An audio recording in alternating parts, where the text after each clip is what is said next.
Hi folks, in this video we're looking at rearranging equations. So in this first one we've got 3a plus 4bc equals 7. We want to know what c equals, and we don't want to know what number it equals because that's impossible. We want to know what it equals in terms of a and b. We want to rearrange this equation to make c the subject of the equation. So that means it starts off with c equals and it has a bit of maths that doesn't have a c in it. So that means that's what it means to make c the subject of the equation.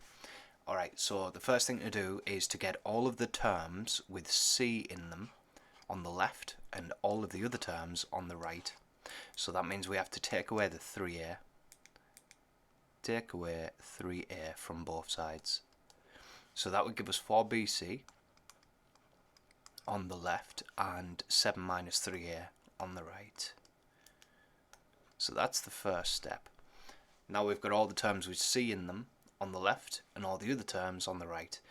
Next is to divide both sides by everything that is not in the everything that is in the c term but not c.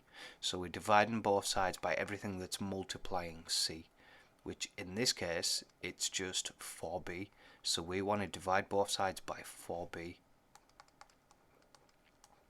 That might sound a bit complicated, 7 minus 3a divided by 4b, but we can just leave it as a fraction.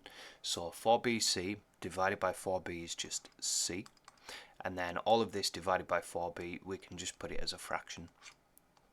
7 minus 3a all over 4b, and now it's divided by 4b.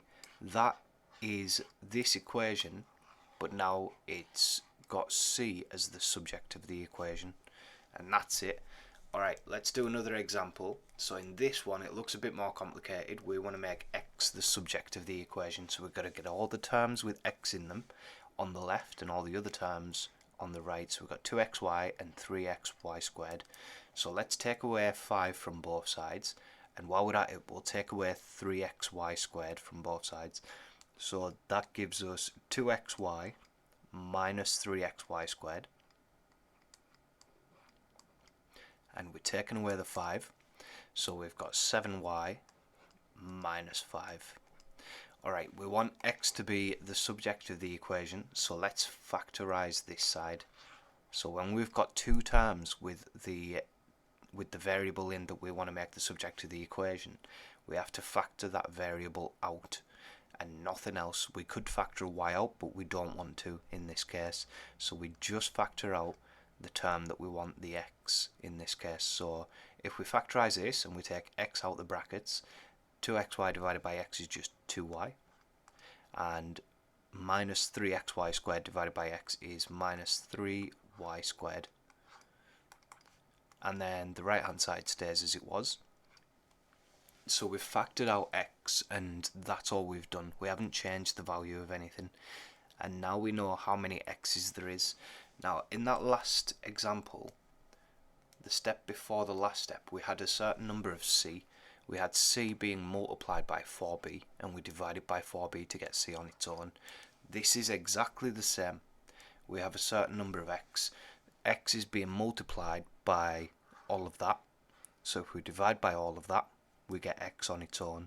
So we need to divide both sides by all of that, the 2y minus 3y squared, and we can just leave it as a giant fraction again as well. So we're dividing by 2y minus 3y squared. So that will give us x on its own.